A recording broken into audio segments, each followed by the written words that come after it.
Good morning, all of you, to join my class. Today, I teach you the term electricity for class 10th. Before starting this chapter, we have to discuss about the term electricity. यानी start करने से पहले हमको जो term discuss करना है वो term है आपका इलेक्ट्रिसिटी. तो what exactly the term electricity means, ये जो टर्म इलेक्ट्रिसिटी है इसका जनरल मीनिंग्स होता क्या है, ये टर्म इलेक्ट्रिसिटी का मतलब क्या है. तो अगर हम टर्म इलेक्ट्रिसिटी के मतलब की बात करें तो यहाँ पे आप इस चीज़ को समझें. बेसिकली इलेक्ट्रिसिटी का मतलब है स्टडी ऑफ चार्ज. यानी इलेक्ट्रिसिटी में जब भी हम बात करते हैं तो चार्ज पार्टिकल के बारे में स्टडी करते हैं. तो जनरली इलेक्ट्रिसिटी का जो मीनिंग्स होता है वो मीनिंग्स क्या है, study of charge is called electricity. अब बात करें टाइप्स ऑफ इलेक्ट्रिसिटी की, तो टाइप्स ऑफ इलेक्ट्रिसिटी की अगर बात करें तो वो बेसिकली टू टाइप्स का होता है. एक स्टैटिक इलेक्ट्रिसिटी, दूसरा होता है करंट इलेक्ट्रिसिटी. तो स्टैटिक इलेक्ट्रिसिटी का टर्म जो है वो आपके सिलेबस में नहीं है, लेकिन थोड़ा बहुत उसको पढ़ना ज़रूरी है आपको करंट इलेक्ट्रिसिटी समझने के लिए. तो हम सबसे पहले बात कर लें स्टैटिक इलेक्ट्रिसिटी की. तो स्टैटिक का मतलब होता है रेस्ट, और इलेक्ट्रिसिटी का मतलब, यहाँ पे एक चीज़ बात करें, electricity it means study about charge. यानी स्टैटिक इलेक्ट्रिसिटी में हम लोग किसके बारे में स्टडी करते हैं, study of charge in rest condition. यानी स्टैटिक इलेक्ट्रिसिटी में जो बात होगी वो स्टडी ऑफ चार्ज की ही बात होगी, बट रेस्ट कंडीशन की बात होगी इस केस में. तो रेस्ट कंडीशन की बात करते हैं तो उसका सबसे अच्छा एग्जांपल, यानी अगर किसी भी मटेरियल्स में चार्ज जो है वो रेस्ट कंडीशन में है, इसका मतलब है कि वो मटेरियल्स जो है वो इंसुलेटर की तरह बिहेव कर रहा है. क्योंकि इंसुलेटर एक ऐसा मटेरियल्स है जिसमें चार्ज पार्टिकल स्टैटिक कंडीशन में रहता है, वो मूव नहीं कर पाता है. और स्टैटिक कंडीशन में रहने के कारण, चूँकि आप जानते हैं, एक एग्जाम्पल के लिए बताएं तो अगर आप कंब को ड्राई हेयर के साथ रब्ड करते हैं तो आप देखते हैं स्मॉल पेपर को अट्रैक्ट कर लेता है. क्यों अट्रैक्ट करता है? क्योंकि कंब में वो जो चार्ज पार्टिकल है वो स्थिर रहता है. यानी उसके नेचर के कारण, चूँकि इंसुलेटर के नेचर के कारण वो फ्लो नहीं कर पाता है, तो चार्ज पार्टिकल क्या होता है, कंब के ऊपर रहता है. जैसे फिलहाल अगर हम बात करें कि कंब के ऊपर चार्ज पर, जैसे ये फिंगर मेरा कंब है और यहाँ पे चार्ज पार्टिकल अवेलेबल, चूँकि ये इंसुलेटर है मूव नहीं कर पाएगा. तो अगर ये मूव नहीं कर पाएगा तो इसीलिए वो क्या करता है, स्मॉल पेपर को अट्रैक्ट करता है. वहीं अगर आप किसी कंडक्टिंग मटेरियल्स की बात करें और उसको आप रब्ड करें तो वहाँ पे अट्रैक्शन नहीं होगा. वहाँ पे अट्रैक्शन इसलिए नहीं होगा क्योंकि चार्ज पार्टिकल कभी भी रेस्ट कंडीशन में नहीं रहेगा. अगर चार्ज पार्टिकल रेस्ट कंडीशन में नहीं रहेगा तो इसका मतलब ये हो गया चार्ज रेस्ट में नहीं है तो मोशन में है. तो ऑब्वियसली जब रेस्ट में है ही नहीं तो उस केस में कोई अट्रैक्शन और रिपल्सन नहीं होता है. तो सिंपल सा कॉन्सेप्ट हम लोग क्या पढ़े कि अगर हम इलेक्ट्रिसिटी की बात करें बेसिकली टू टाइप्स का है. एक तो आप स्टैटिक इलेक्ट्रिसिटी, दूसरा आप देख लिए करंट इलेक्ट्रिसिटी. हम स्टैटिक इलेक्ट्रिसिटी में जो जिस मटेरियल्स की बात होती है, जिस मटेरियल्स पे बेस्ड है इलेक्ट्रिसिटी, वो मटेरियल्स आपका इंसुलेटर है, इंसुलेटर पे बेस्ड है. और इंसुलेटर का ये प्रॉपर्टीज है कि चार्ज पार्टिकल उसमें क्या रहता है, रेस्ट कंडीशन में रहता है. अब बेसिकली चार्ज है क्या, तो चार्ज के बारे में अगर बताएं तो थोड़ा सा एक पॉइंट आप क्लियर कर सकते हैं कि बेसिकली क्या होता है चार्ज. जैसे हम किसी दो ऑब्जेक्ट को रब्ड किए तो रब्ड करने के बाद क्या हो रहा है, हम देख रहे हैं कि रब्ड करने के बाद आइदर अट्रैक्ट कर रहा है आइदर रिपेल कर रहा है. तो सिंपल सा कॉन्सेप्ट, जैसे कंब के साथ हम देखें कि जब कंब को ड्राई हेयर के साथ रब्ड किया गया तो वो स्मॉल पेपर को अट्रैक्ट करा. तो चार्ज के बारे में नॉर्मली हम लोग कह सकते हैं चार्ज एक प्रॉपर्टीज है. क्या है चार्ज? एक प्रॉपर्टीज है जिसके कारण क्या होता है, दोनों ऑब्जेक्ट या एक ऐसा प्रॉपर्टी जिसके कारण वो एक दूसरे को अट्रैक्ट या रिपेल करेगा, उस प्रॉपर्टीज को ही हम लोग चार्ज बोलेंगे. तो सिंपली अगर डिफाइन करें चार्ज को तो हम लोग बोल सकते हैं the properties of particle due to which it attract और रिपेल ईच अदर. चार्ज जो है वो एक प्रॉपर्टीज है. किसका प्रॉपर्टीज है? किसी भी पार्टिकल का प्रॉपर्टीज है जिसके कारण वो दूसरे पार्टिकल को अट्रैक्ट या रिपेल कर सकता है. अब सबसे पहला एक पॉइंट आया कि चार्ज को हम लोग बांटते हैं कितने पार्ट में. चार्ज जो है मेनली डिवाइडेड किया जाता है टू पार्ट्स में. Charge is mainly divided into two parts. पहला पॉजिटिव चार्ज है, दूसरा नेगेटिव चार्ज. अगर हम इलेक्ट्रॉन ट्रांसफर के बेसिस पे पॉजिटिव और नेगेटिव चार्ज को डिफाइन करें तो आप सिंपल वे में बोल सकते हैं, जैसे दो ऑब्जेक्ट को आप रब्ड कर रहे हैं तो रब्ड करेंगे तो ऑब्वियसली क्या होगा, एक ऑब्जेक्ट इलेक्ट्रॉन डोनेट करेगा, एक ऑब्जेक्ट इलेक्ट्रॉन एक्सेप्ट करेगा. तो जैसे सपोज ये एक बॉडी ए है, ए से बी में इलेक्ट्रॉन दे रहे हैं तो ए से बी में जा रहा है तो बी एक्सेप्टिंग नेचर का है तो ये वाला जो होगा निगेटिव चार्ज होगा, और ए डोनेटिंग नेचर का है तो ये वाला पॉजिटिव चार्ज। यानी अगर आप दो ऑब्जेक्ट को रब्ड कर रहे हैं तो जो ऑब्जेक्ट इलेक्ट्रॉन डोनेट करेगा वो ऑब्जेक्ट पॉजिटिवली चार्ज होगा, और जो ऑब्जेक्ट इलेक्ट्रॉन एक्सेप्ट करेगा वो ऑब्जेक्ट निगेटिवली चार्ज होगा। और सिंपल सा कॉन्सेप्ट है यहाँ पे, जितना भी ऑब्जेक्ट है हर ऑब्जेक्ट में चार्ज है, और हर ऑब्जेक्ट में चार्ज है, लेकिन चार्ज जो है वो कंजर्वेटिव मोड में रहता है। एक चीज़ और बात करें यहाँ पे, कंजर्वेटिव मोड कहने का मतलब total charge inside the body और सिस्टम इज इक्वल टू 0, यानी उस बॉडी के अंदर जितना पॉजिटिव चार्ज है उतना ही निगेटिव चार्ज। अब एक पॉइंट और बात कर लें, smallest value of charge. Smallest value of charge जो होता है वो चार्ज ऑफ इलेक्ट्रॉन के बराबर है, और चार्ज ऑफ इलेक्ट्रॉन का जो वैल्यू होता है वो कितना होता है, यहाँ से आप देख सकते हैं 1.6 इंटू 10 टू द पावर, यहाँ लिखा हुआ है 1.6 into 10 to the power -19 coulomb. और चार्ज ऑफ इलेक्ट्रॉन का जितना वैल्यू है उतना ही वैल्यू चार्ज ऑफ प्रोटॉन का भी है, उसका भी वैल्यू सेम है 1.6 into 10 to the power -19 coulomb. इसका मतलब ये हो गया, यहाँ पे बस डिफरेंस समझेंगे, एक में प्लस है एक में माइनस है। तो यहाँ पे देखिए, जैसे सपोज मान लो एक बॉडी ए है, एक बॉडी है, एक बॉडी यहाँ पे बी है, तो यहाँ पे सेंस समझेंगे बस निगेटिव पॉजिटिव का। तो ए कुछ इलेक्ट्रॉन दे रहा है, ए कुछ इलेक्ट्रॉन दे रहा है बी को, तो बी यहाँ पे ले रहा है तो एक्सेप्टिंग कर रहा है, तो एक्सेप्टिंग करेगा तो इस पे निगेटिव चार्ज अपेयर होगा। ए क्या कर रहा है, डोनेट कर रहा है, तो यहाँ पे क्या चार्ज डेवलप होगा, ए के ऊपर पॉजिटिव चार्ज डेवलप होगा। जैसे कोई आदमी आपसे 10 रुपया ले रहा है, तो जो ले रहा है वो निगेटिव चार्ज की तरफ बिहेव करेगा, जो दे रहा है वो पॉजिटिव चार्ज की तरफ बिहेव करेगा। इसका सिंपल सेंस ये है, सिंपल मीनिंग्स में आप ये बोल सकते हो, इलेक्ट्रॉन एक्सेप्टिंग नेचर का जो पार्टिकल होता है वो ऑलवेज क्या होता है, इलेक्ट्रॉन एक्सेप्टिंग नेचर का पार्टिकल उसके ऊपर निगेटिव चार्ज करते हैं, और इलेक्ट्रॉन डोनेटिंग नेचर का जो पार्टिकल है वो पॉजिटिवली चार्ज होता है। तो सिंपल कॉन्सेप्ट आप यहाँ पे देखें कि जितना ये ले रहा है, मान लीजिए 10 कूलम्ब ये ले रहा है तो उतना ही 10 कूलम्ब ये दे रहा है, तो इसका मतलब मैग्नीट्यूड सेम है बट डायरेक्शन नहीं, मैग्नीट्यूड सेम है बट नेचर डिफरेंट है। तो यहाँ जो प्रोटॉन के चार्ज में जो प्लस लिखा गया है वो सिर्फ और केवल सिर्फ नेचर के चेंज होने के कारण, और नेचर यहाँ प्लस माइनस वो नेचर पे डिपेंड कर रहा है।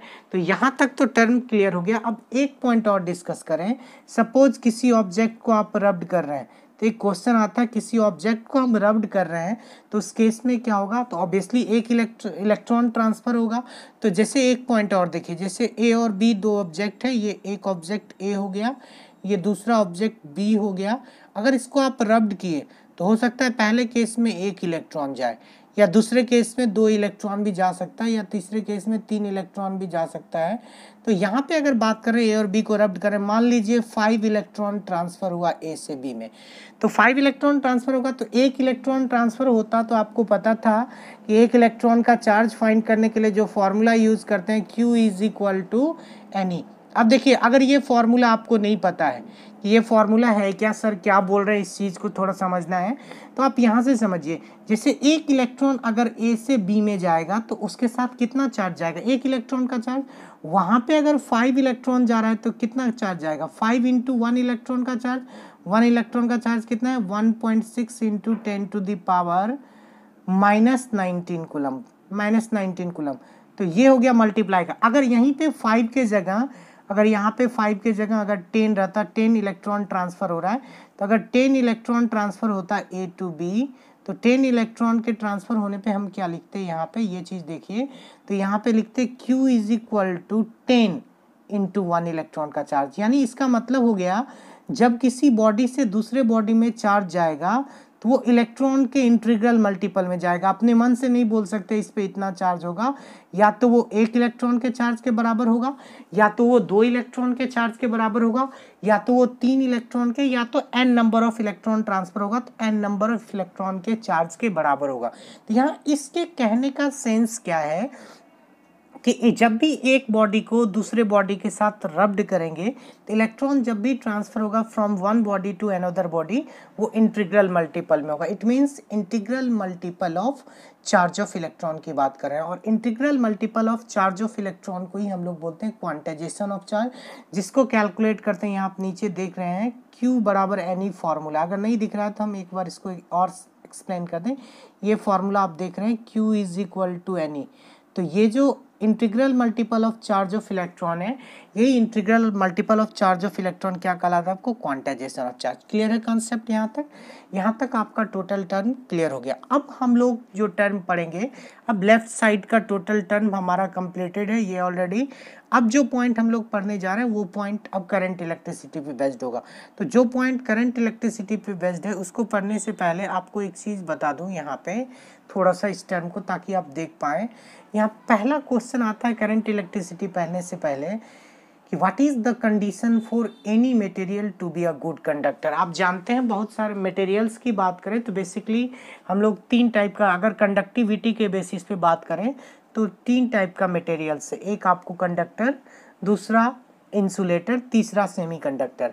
यानी अब इन तीनों के बारे में पूछ रहा है कि व्हाट इज द कंडीशन, क्या कंडीशन है किसी भी मटेरियल्स के लिए गुड कंडक्टर होना चाहिए। गुड कंडक्टर यानी उस कंडक्टर से इलेक्ट्रिसिटी पास होनी चाहिए प्रॉपरली।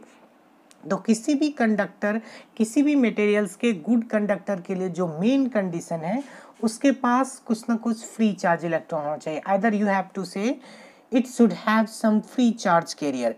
यानी फ्री चार्ज कैरियर का मतलब क्या हो जाएगा, यहाँ पे हम उस पॉइंट को भी डिस्कस करेंगे। फ्री चार्ज कैरियर का मतलब या तो इलेक्ट्रॉन फ्री चार्ज कैरियर होना चाहिए या प्रोटॉन या आयंस की बात करेंगे। यानी एक सिंपल सा कॉन्सेप्ट, किसी भी मटेरियल को what is the condition for any material to be a good conductor, इसके लिए जो परफेक्ट आंसर होगा it should have some free charge carrier. यानी कोई भी मटेरियल्स एक गुड कंडक्टर हो सकता है अगर उसके पास कुछ फ्री चार्ज कैरियर हो। अभी तक हम ये नहीं डिस्कस किए कि फ्री चार्ज कैरियर है क्या, अभी फिलहाल समझिए उसके पास फ्री चार्ज कैरियर हो।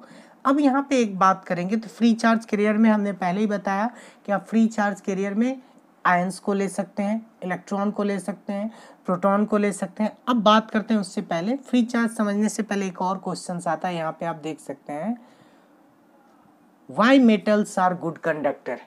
अभी हम बात किए कि किसी भी मटेरियल्स के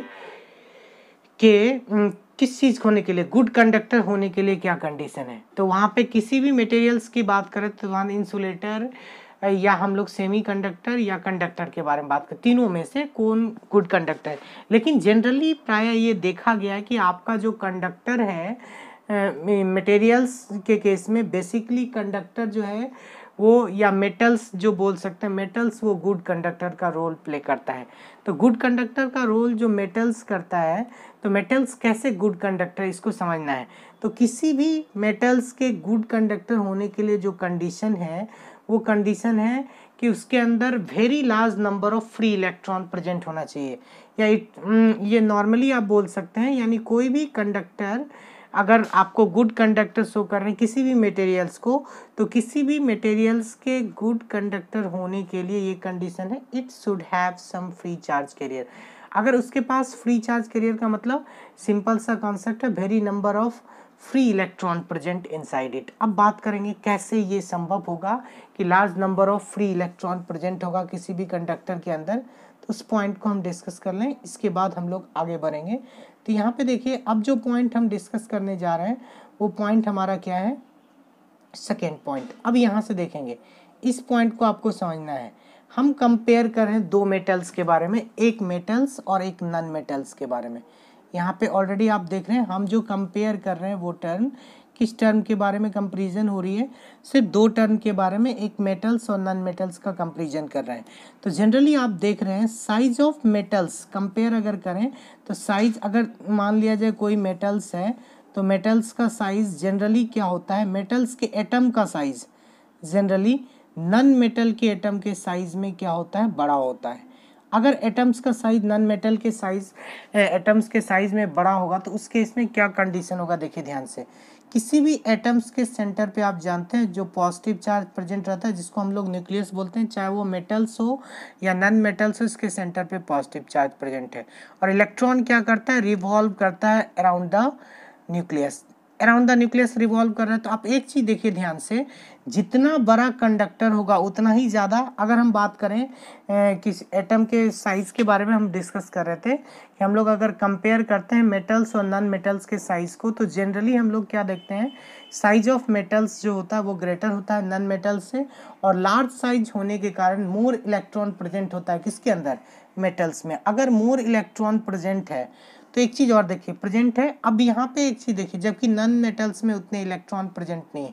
अब एक क्वेश्चन आता है ओनली, अब आप ही बताइए, अगर आप एक टीचर हों या आप किसी चीज़ को अरेंज कर रहे हो, और अरेंजमेंट में, या हम टीचर की बात कर रहे हैं, एज हम एक टीचर हैं, अगर किसी क्लास में 20 स्टूडेंट है और फिर दूसरे क्लास में 100 स्टूडेंट हैं, तो उस केस में क्या होता है, जो 20 स्टूडेंट है वो फुल्ली कंट्रोल्ड में होता है, वहाँ पे पूरा क्लास कंट्रोल रहता है, प्रॉपर वे में एजुकेशन होता है। बट जो 100 स्टूडेंट है वहाँ क्या होता है कि चूँकि नंबर ऑफ स्टूडेंट ज़्यादा है, तो वहाँ जो कंट्रोलिंग फोर्स है वो थोड़ा सा रिड्यूस होता है। इसका मतलब हम उतने बेहतर ढंग से कंट्रोल नहीं कर पाते जितने बेहतर ढंग से हम 20 स्टूडेंट को किए। तो इसका मतलब कुछ ना कुछ स्टूडेंट हमारे रूल्स को फॉलो नहीं कर रहा है। जैसे हम लोग बोलते हैं बैक बेंचर्स है, तो बैक बेंचर्स क्या करते हैं जनरली कि वो मतलब कुछ ना कुछ अलग एक्टिविटी में रहते हैं, यानी एजुकेशन को छोड़ के। तो इसका मतलब क्या हो गया, वो फ्री है एजुकेशन से, हमारे क्लास की एक्टिविटी से। तो यहाँ पे जनरली होता क्या है, जैसे यहाँ पे आप देख रहे हैं मेटल्स का साइज बड़ा है, तो अगर ये मेटल्स का साइज बड़ा है तो ये जो मान लिया जाए ये पॉजिटिव चार्ज है, ये यहाँ पे इलेक्ट्रॉन रिवॉल्व कर रहा है। अब देखिए जितना डिस्टेंस ये इलेक्ट्रॉन यहाँ से यहाँ कवर करेगा, अगर ज़्यादा डिस्टेंस होगा तो फोर्स कम होगा। और यहाँ पे देखिए ये पॉजिटिव चार्ज है, इसके सेंटर से लास्ट यहाँ के बीच का डिस्टेंस ये लेसर है तो इसका कंट्रोल ज़्यादा होगा। जब इसका कंट्रोल ज़्यादा होगा तो इससे किसी भी इलेक्ट्रॉन के बाहर आने की पॉसिबिलिटी ज़ीरो है। लेकिन यहाँ से चूँकि यहाँ इसमें लार्ज नंबर ऑफ इलेक्ट्रॉन भी प्रेजेंट है और डिस्टेंस भी दूर हो गया यहाँ से, तो अगर पॉजिटिव और निगेटिव चार्ज के बीच का डिस्टेंस बढ़ रहा है तो ऑब्वियसली इसके बीच जो अट्रैक्शन फोर्स काम करेगा वो रिड्यूस होगा। तो यहाँ पे मेटल्स के केस में, मेटल्स के जो सेंटर पे जो न्यूक्लियस है, न्यूक्लियस और इलेक्ट्रॉन के बीच जो अट्रैक्शन फोर्स है वो रिड्यूस होता है। तो रिड्यूस करता है तो इसमें क्या चांसेस रहता है, इसमें चांसेस रहता है इलेक्ट्रॉन के इजेक्शन होने का ज़्यादा चांस है, और जो इलेक्ट्रॉन इसके इजेक्शन से बाहर होगा वही इलेक्ट्रॉन फ्री इलेक्ट्रॉन कहलाता है। अब जनरली इसके डिफिनेशन को हम नॉर्मली एक बार फिर से रीडिंग बता दें, मेन कंडीशन क्या है। तो हम लोग क्या किए, सबसे पहले if we compare the metals and non metals, अगर आप मेटल्स और नॉन मेटल्स को कंपेयर करेंगे, then size of metals greater than non metals, metals का जो साइज है वो नॉन मेटल्स की तुलना में ग्रेटर है, और ग्रेटर साइज होने के कारण it has large number of electron present inside it. So in this case chance of electron to eject from the atom is more. क्यों मोर हो गया, क्योंकि अगर साइज ग्रेटर है तो इलेक्ट्रॉन और सेंटर के बीच का जो डिस्टेंस होगा वो ग्रेटर होगा। डिस्टेंस अगर ग्रेटर होगा तो इलेक्ट्रॉन इजेक्शन का चांस क्या होगा, ज़्यादा बढ़ेगा। और इलेक्ट्रॉन यानी यहाँ पे जो इलेक्ट्रॉन है ये ज़्यादा पॉसिबल है कि यहाँ का इलेक्ट्रॉन जल्दी निकले क्योंकि फोर्स कम लग रहा है। यहाँ का इलेक्ट्रॉन स्ट्रांगली बाउंडेड है, इसीलिए नॉन मेटल्स में फ्री चार्ज कैरियर नहीं रहता है। जब फ्री चार्ज कैरियर उतना अवेलेबल नहीं है या उतने इलेक्ट्रॉन फ्री नहीं होंगे तो ऑब्वियसली क्लियर कॉन्सेप्ट है कि इसमें ये कंडक्ट नहीं करेगा इलेक्ट्रिसिटी को। चूँकि इलेक्ट्रिसिटी को कंडक्ट करने के लिए जो मेन कंडीशन है हमारा, वो मेन कंडीशन क्या है, कोई भी मटेरियल्स इलेक्ट्रिसिटी तभी कंडक्ट कर सकता है जब उसके पास फ्री चार्ज हो, फ्री चार्ज आइदर इलेक्ट्रॉन हो या फ्री चार्ज कैरियर होनी चाहिए। अब यहाँ पे एक चीज़ और बात कर लें इस पॉइंट में, यहाँ तक तो हमारा टर्म क्लियर हो गया क्यों मेटल्स एक गुड कंडक्टर है। अब जो टर्म हम लोग डिस्कस करेंगे वो इलेक्ट्रिक करंट के बारे में। नॉर्मली अब देखिए इलेक्ट्रिक करंट की अगर बात करें तो उससे पहले हम लोग 2 पॉइंट समझेंगे। हम लोग अगर करंट की बात करते हैं, यहाँ पे एक एग्जांपल देख रहे हैं, एक कंटेनर है ए, इस कंटेनर की बात करें, यहाँ जो वाटर का लेवल है वो ज़्यादा है, वाटर लेवल क्या है कंटेनर ए में ज़्यादा है, और कंटेनर बी का जो वाटर लेवल है वो कम है विथ रिस्पेक्ट टू ए। जब इसको पाइपलाइन के थ्रू कनेक्ट कर दिया गया तो यहाँ पे हम क्या देख रहे हैं कि वाटर फ्लो कर रहा है from higher level to lower level. तो वाटर जो हायर लेवल से लोअर लेवल में जा रहा है, यहाँ पे हायर लेवल से लोअर लेवल में जा रहा है। तो लोअर, इसका मतलब यहाँ जो वाटर फ्लो करेगा, तो इस कंडीशन में हम लोग यहाँ का जो करंट है यानी वाटर के फ्लो करने के कारण, तो ये आप देख रहे हैं, इसको हम लोग दिखाते हैं वाटर करंट। ये करंट करंट का मतलब ही होता है, सिंपल मीनिंग्स, हम करंट इलेक्ट्रिसिटी की अभी बात नहीं करें, सिंपल करंट की बात करते हैं। करंट का मतलब ही होता है फ्लो ऑफ एनीथिंग। जैसे कि वाटर अगर एक कंटेनर से दूसरे कंटेनर में गया, तो उस केस में हम लोग इसको बोले वाटर करंट। अगर एयर जाता, air one point to another point जा रहा, तो उस केस में उसको एयर करंट भी बोलेंगे। तो एक बात तो क्लियर हो गया कि करंट का सिंपल मीनिंग्स है फ्लो ऑफ एनीथिंग, किसी भी चीज़ का।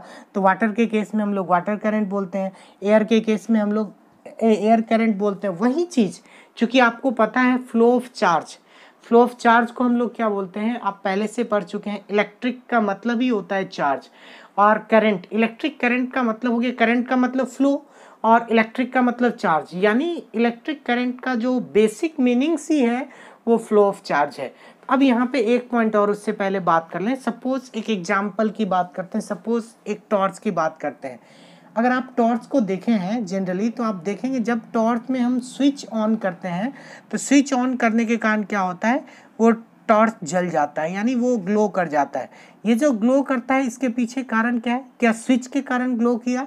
क्या स्विच क्या रोल प्ले किया? तो यहाँ पे देखिए, स्विच का जो मेन रोल है किसी भी सर्किट में, वो किसी सर्किट को ब्रेक करता है या उसको क्या करता है, कनेक्ट करता है, यानी make and break the circuit. तो सिंपल सा कॉन्सेप्ट है ये। अगर हम स्विच ऑन किए तो आपका सर्किट कंप्लीट हो गया, तो उसके थ्रू कनेक्टिविटी मिल जाता है सेल को, किसके साथ, टॉर्च के बल्ब के साथ। जब कनेक्टिविटी हो गया तो उस केस में वो ग्लो कर जाता है। जैसे ही हम स्विच ऑफ करते हैं, तो वो कनेक्टिविटी जो कि टॉर्च के बल्ब और सेल के बीच था, वो कनेक्टिविटी क्या हो जाता है, रिमूव हो जाता है, और कनेक्टिविटी के रिमूव होने के कारण वो ग्लो नहीं कर पाता है। सिंपल सा कॉन्सेप्ट। अब हम लोग जाएंगे इलेक्ट्रिक करंट के डेफिनेशन पे।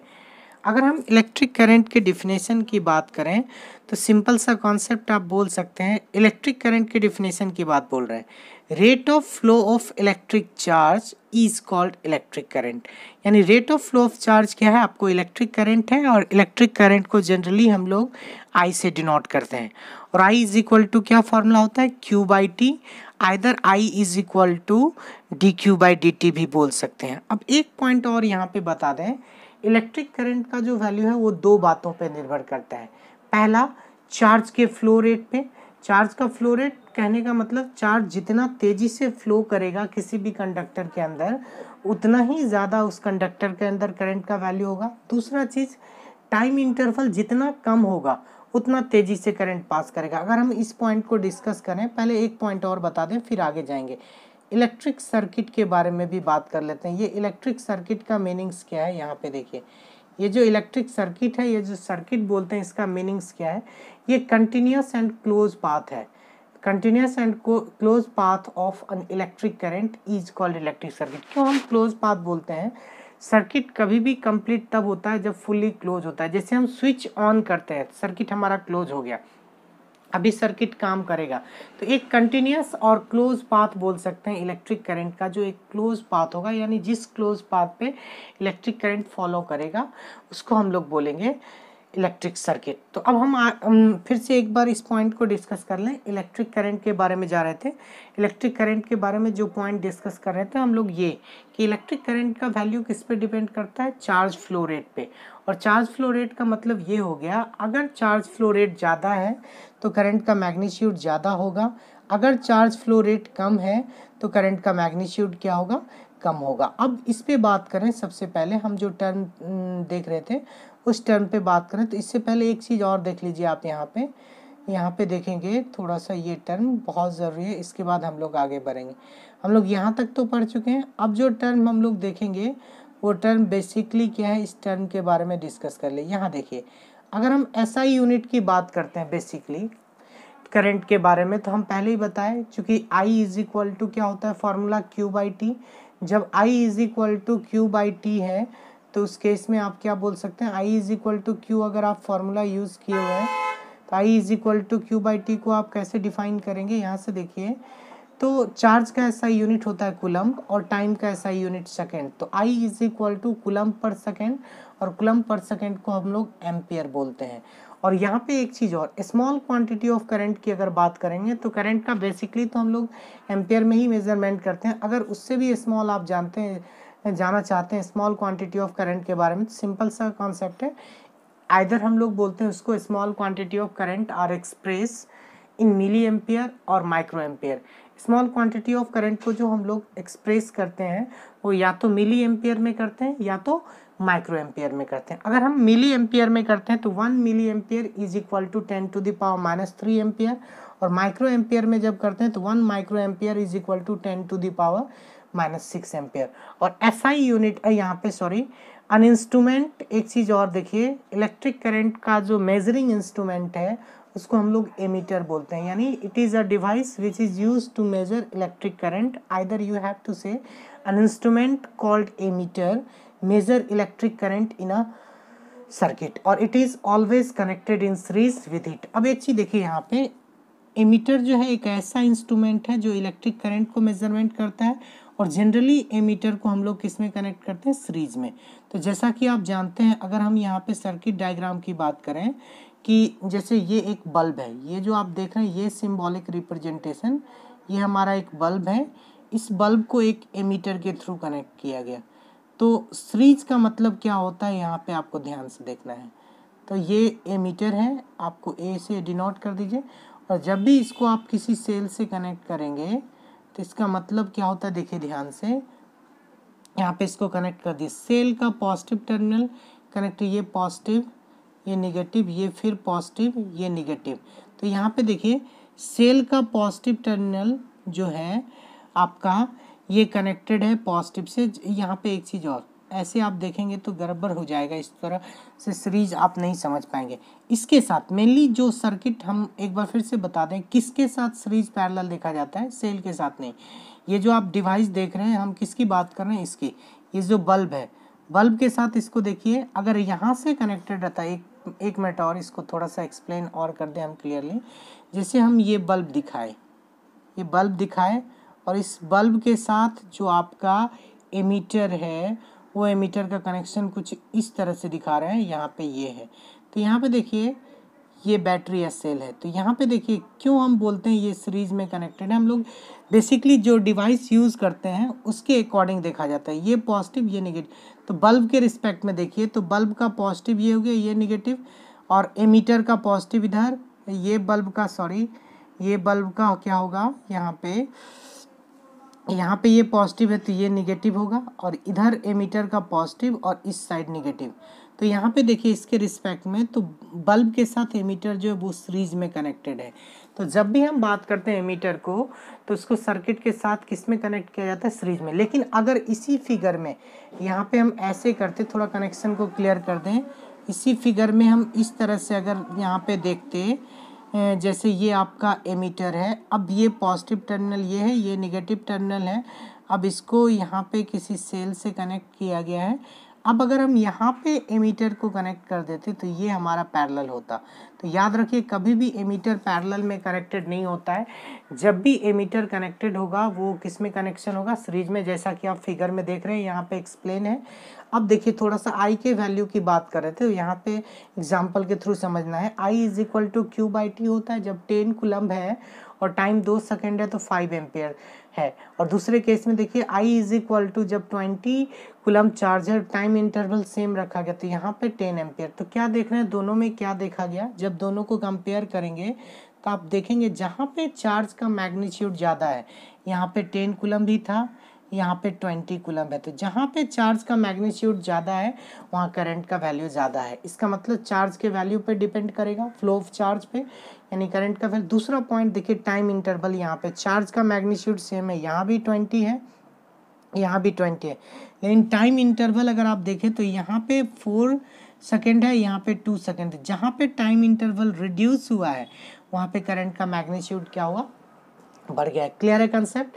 अब जो पॉइंट हम लोग डिस्कस करने जा रहे हैं वो पॉइंट हम लोग डिस्कस करेंगे। कौन सा पॉइंट है ये? Calculate the number of electron consisting in 1 coulomb of charge. अभी हम पहले ही बताए थे कि अगर हम चार्ज जब भी देते हैं किसी भी ऑब्जेक्ट में, जो चार्ज जाता है वो इलेक्ट्रॉन के इंटीग्रल मल्टीपल में है। तो वहाँ से अगर बोले तो Q is equal to NE। तो n की अगर बात करेंगे n इज इक्वल टू क्या होगा? तो n इज इक्वल टू आप लोग लिख सकते हैं Q बाई E। और Q का वैल्यू ऑलरेडी पता है आपको, कितना दिया हुआ है? ये दिया हुआ है चार्ज का वैल्यू 1 कूलम, तो 1 रहने दिए। और इलेक्ट्रॉन का चार्ज का वैल्यू कितना है? 1.6 इंटू 10⁻⁻19 कूलम। आप देख रहे हैं यहाँ से एक पॉइंट को हटाए तो ऊपर 0 आ गया। अब ये 10 और यहाँ पे देखिए ये 19 को नीचे से ऊपर ले गए तो 18, एक 0 से यहाँ मल्टीप्लाई कर दिए तो 100 इंटू 10⁻18/16। जब 100 को 16 से डिवाइड करेंगे तो 6.25 आएगा, यानी आपका जो नंबर ऑफ इलेक्ट्रॉन होगा 6.25 इंटू 10⁻18 इलेक्ट्रॉन। लेकिन एनसीईआरटी में जो दिया हुआ वो राउंड फिगर में दिया हुआ, एन का वैल्यू कितना गिवन है? 6 इंटू 10⁻18 इलेक्ट्रॉन। ये हो गया आपका क्वेश्चन। अब जो नेक्स्ट क्वेश्चन की बात करेंगे वो क्वेश्चंस क्या है उसके बारे में भी डिस्कस कर लें। ये क्वेश्चन देखिए बोल रहा है a current of 0.5 ampere is drawn by a filament of an electric bulb for 10 minutes. Find the amount of electric charge that flow through the circuit. तो अगर हम बात करें यहाँ पे करंट का जो मैग्नीट्यूड है वो 0.5 एम्पियर है और टाइम कितना है? 10 सेकेंड है। तो यहाँ पे I की बात करेंगे तो I is equal to Q by T और Q इज इक्वल टू बात करेंगे तो Q इज इक्वल टू कितना? IT। यहाँ से चार्ज का वैल्यू निकल जाएगा। अब नेक्स्ट पोर्शंस पे जाएंगे। यहाँ तक तो हमारा क्लियर है। अब जो पॉइंट हम लोग डिस्कस करेंगे वो पॉइंट कौन सा है? देखिए नेक्स्ट पॉइंट हम लोग इलेक्ट्रिक पोटेंशियल, आइदर आप बोलिए electric potential and electric potential difference, दो पॉइंट बोल सकते हैं। आइदर आप इलेक्ट्रिक पोटेंशियल बोलिए या इलेक्ट्रिक पोटेंशियल डिफरेंस बोलिए। सबसे पहले एक चीज़ देखिए ध्यान से, इलेक्ट्रिक पोटेंशियल और इलेक्ट्रिक पोटेंशियल डिफरेंस को जानने से पहले हमको एक चीज़ और जानना जरूरी है कि flow of charge inside the wire, यानी किसी या कंडक्टर, किसी भी कंडक्टर के अंदर चार्ज कैसे फ्लो करता है। तो यहाँ पे आप देखिए हमने एक एग्जांपल लिया है फिगर 1 में। ये एक एटम्स है, किसी भी मटेरियल्स का एटम्स हो सकता है, उसके अंदर बहुत सारे फ्री इलेक्ट्रॉन अवेलेबल हैं और ऑब्वियसली वहाँ फ्री इलेक्ट्रॉन भी और कुछ एटम्स भी हैं, उसके मॉलिक्यूल्स भी अवेलेबल है। तो इस केस में क्या होता है, अपने मन से, यानी in case of normal condition की बात करेंगे, in case of normal condition electron present inside the conductor, ये फ्री इलेक्ट्रॉन की बात कर रहे हैं, electron present inside the conductor but its direction, या ऐसे बोलिए in case of normal condition number of free electron present inside the conductor but it flow in zigzag path. ये प्रेजेंट तो रहता है किसी भी कंडक्टर के अंदर फ्री इलेक्ट्रॉन, लेकिन ये जिगजैग पाथ को फॉलो करता है और जिगजैग पाथ को में फ्लो करने के कारण क्या होता है, ये एक दूसरे से कोलाइड हो जाते हैं और स्टैटिक कंडीशन में आते हैं। इसका मतलब ये हो गया अपने मन से किसी भी कंडक्टर में फ्री इलेक्ट्रॉन रहते हुए भी वो मूव नहीं कर पाएगा। इसका मतलब ये हो गया इलेक्ट्रॉन को मूव करवाना पड़ेगा।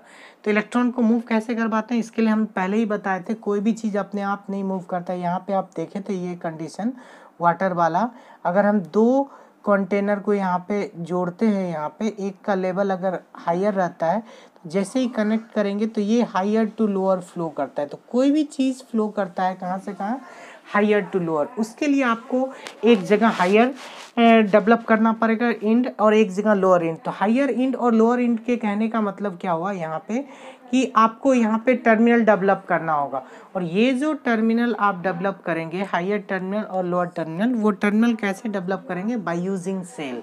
सेल का यूज़ करके हम लोग टर्मिनल डेवलप करेंगे। तो जैसे ही सेल्स के थ्रू कनेक्ट करते हैं तो ये जो देख रहे हैं निगेटिव चार्ज इलेक्ट्रॉन जो है ये मूव करता है, ये नेगेटिवली चार्ज इलेक्ट्रॉन मूव करता है कहाँ की तरफ, ए की तरफ। जब ये इलेक्ट्रॉन मूव करेगा ए पे, चूंकि यहाँ भी इलेक्ट्रॉन है और सेम चार्ज में क्या होता है, रिपल्सन, तो ये इस इलेक्ट्रॉन को क्या करेगा, रिपेल करेगा। रिपेल करेगा तो आपका जो करंट, इलेक्ट्रॉनिक्स करंट जो फ्लो होगा वो कहाँ से होगा, negative terminal to positive terminal, यानी इलेक्ट्रॉनिक्स करंट का जो डायरेक्शन होगा negative terminal to positive terminal. एक चीज़ देखिए यहाँ पे, एक उसको चूंकि इलेक्ट्रॉन का ट्रांसफर ए से बी टर्मिनल में हो रहा था इसलिए हम लोग इसको इलेक्ट्रॉनिक्स करंट बोले। लेकिन यहाँ पे एक पॉइंट आएंगे, कन्वेंशनल करंट क्या है। कन्वेंशनल करंट को हम लोग कैसे डिफाइन करें? तो एक चीज़ जानिए, यहाँ जो करंट के बारे में हम लोग जो भी स्टडी पढ़ते हैं, चूँकि करंट का जो टर्म है, सबसे पहले हम लोग किसके बारे में पढ़े थे? तो पहले हम लोग किसके बारे में पढ़े थे? यहाँ पे एक पॉइंट आता है, सबसे पहले हम लोग करंट के बारे में ही पढ़े थे। करंट के बहुत दिन के बाद चार्ज का कॉन्सेप्ट आया था, तो करंट के बारे में पढ़े थे। तो जनरली करंट जो फ्लो करता है उसका कॉन्सेप्ट, चूँकि वो बेस्ड था, वो जो आप टर्मिनल देखें, कोई भी चीज़ कहाँ से फ्लो कर रहा था, हायर एंड से लोअर एंड, तो इसीलिए ये ऑब्वियसली करंट का डायरेक्शन मेरा वेल नोन था कि करंट ऑलवेज कहाँ से कहाँ जाता है, पॉजिटिव से नेगेटिव। तो चूंकि इस करंट को किसके बेसिस पे दिखाना था, in the basis of electronics current के बेसिस पे बताना था, इसलिए हम लोग इसको बोलते हैं कन्वेंशनल करंट। इसका मतलब रियल में इलेक्ट्रॉन के करंट के बेसिस पे इसको एजम्पशन किया गया कि इसका डायरेक्शन कहाँ से होता है, opposite to the direction of flow of electron, तो इसलिए हम लोग इसको बोलते हैं कन्वेंशनल करंट। एक बार फिर से रिपीट कर दूं इस टर्म को, हम क्या बोले एक बार फिर से समझ लीजिए कि इलेक्ट्रिक करंट का जो डायरेक्शन था, चूंकि इलेक्ट्रॉन जो हम पढ़ते हैं वो चीज़ का डिस्कवरी आपको इलेक्ट्रिक करंट के बहुत बाद हुआ था, तो यानी पहले कौन सा डिफाइन था, इलेक्ट्रिक करंट का ही डायरेक्शन डिफाइन था। और जो इलेक्ट्रिक करंट का डायरेक्शन वेल नोन था कि किसी भी पॉजिटिव टर्मिनल से या सेल के पॉजिटिव टर्मिनल से नेगेटिव टर्मिनल की ओर होता है, या हायर एंड से लोअर एंड की ओर होता है। तो यहाँ पे एक चीज़ और, तो इलेक्ट्रॉन के बेसिस पे जो इलेक्ट्रिक करंट को आप डिफाइन करेंगे, तो चूंकि ये एजम्पशन है, ये इलेक्ट्रॉन का करंट वेल डिफाइन है कि नेगेटिव से कहाँ जाएगा, फ्रॉम नेगेटिव टर्मिनल टू, उसके बेसिस पे चूंकि ये एज्यूम किया जाता है कि कन्वेंशनल करंट जो होता है वो डायरेक्शन को अपोज करता है, opposite to the direction of electron, इसीलिए इसका चूंकि ये एजम्पशन किया हुआ वैल्यू है, इसीलिए इसका नाम पड़ गया आपको कन्वेंशनल करंट। अब जो पॉइंट हम लोग पढ़ेंगे वो पॉइंट है आपका पोटेंशियल डिफरेंस। अब क्या है पोटेंशियल डिफरेंस, इसके बारे में डिस्कस कर लें। तो आपको पता होना चाहिए कि इलेक्ट्रॉन मूव करता है, the electron move only if there is a difference of electric pressure is called potential difference along the conductor. फिर से एक बार बता दूं, किसी भी कंडक्टर का जो इलेक्ट्रॉन है वो अपने मन से मूव नहीं करता।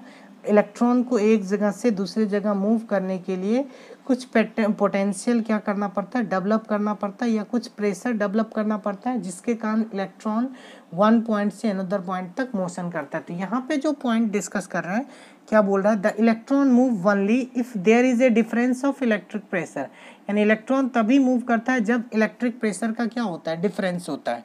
अब यहाँ पे बात करें अलोंग द कंडक्टर, और this difference of potential may be produces by a battery, यानी कहने का मतलब कभी भी किसी भी कंडक्टर में जो इलेक्ट्रॉन मूव करता है अपने आप मूव नहीं करता है, वो इलेक्ट्रॉन मूव करने के लिए कुछ ना कुछ इलेक्ट्रिक प्रेशर लगाना पड़ता है, और वो जो इलेक्ट्रिक प्रेशर है, या हम लोग बोल सकते हैं वो जो पोटेंशियल है, वो हम लोग डेवलप करते हैं किसके थ्रू, या तो बैटरी के थ्रू या सेल के थ्रू। नॉर्मली एक और कॉन्सेप्ट यहाँ पे डिस्कस कर लें, पोटेंशियल डिफरेंस एक फैक्टर्स है, सिंपल सा कॉन्सेप्ट आप बोलिए कि पोटेंशियल डिफरेंस एक फैक्टर्स है जिसके कारण इलेक्ट्रॉन किसी भी कंडक्टर के वन पॉइंट से अनदर पॉइंट तक मूव करता है।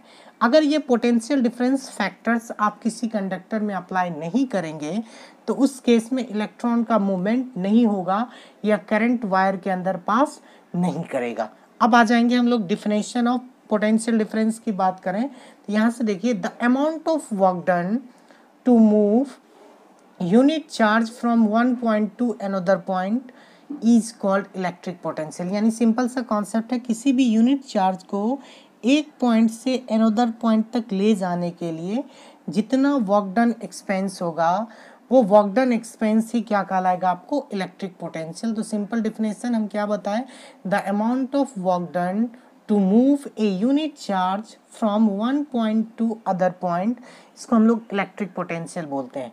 और इलेक्ट्रिक पोटेंशियल को किससे डिनोट किया जाता है, it is denoted by V. अगर हम पोटेंशियल डिफरेंस की बात करें, potential difference between two point, तो आप बोल सकते हैं वर्क डन बाय चार्ज, चूँकि हम बोल भी रहे हैं कि amount of work done to bring unit charge from one point to another point. तो इलेक्ट्रिक पोटेंशियल का जो फॉर्मूला डेवलप होता है वो क्या डेवलप होता है, V is equal to work done by charge. अब यहाँ पे SI unit of electric potential difference की अगर बात करें, चूँकि वर्क डन का SI यूनिट जूल और चार्ज का SI यूनिट कूलम, इसीलिए आप इसको जूल पर कूलम बोल सकते हैं या इसको वोल्ट भी बोलते हैं, या तो जूल पर कूलम बोलें या वोल्ट बोलें। अब सबसे पहले एक पॉइंट और यहाँ पे दिखाएंगे। 1 वोल्ट जनरली इसको डिफाइन कैसे करते हैं। 1 वोल्ट का मतलब क्या हो गया, व्हेन नॉर्मली हम लोग बोले when 1 joule of work is done to move a charge. अगर 1 जूल क्या बोल रहा है, when 1 joule of work is done to move a charge 1 coulomb from 1 point to another point, यानी 1 कूलम चार्ज को अगर एक पॉइंट से दूसरे पॉइंट तक ले जाने में जो वर्क डन एक्सपेंस हुआ वो 1 जूल के बराबर हो, उस केस में उसको हम लोग क्या बोलते हैं, 1 वोल्ट। या ऐसे बोलिए 1 कूलम चार्ज को 1 पॉइंट से अनदर पॉइंट तक ले जाने में अगर 1 जूल वर्क डन एक्सपेंस होता है तो इस केस में इसको हम लोग क्या बोलते हैं, 1 वोल्ट। अब यहाँ तक जो टर्म हमारा डिस्कस हो चुका है। नेक्स्ट पॉइंट अब हम लोग पढ़ेंगे इस पॉइंट के बारे में। नेक्स्ट पॉइंट क्या पढ़ना है, थोड़ा सा देखिए। आज ये नहीं कि आज का वीडियो हालांकि ज़्यादा लंबा हो जाएगा, इसलिए इसको आज यहीं ख़त्म करते हैं। अगले क्लास में हम लोग इससे आगे पढ़ेंगे। आज इतना ही।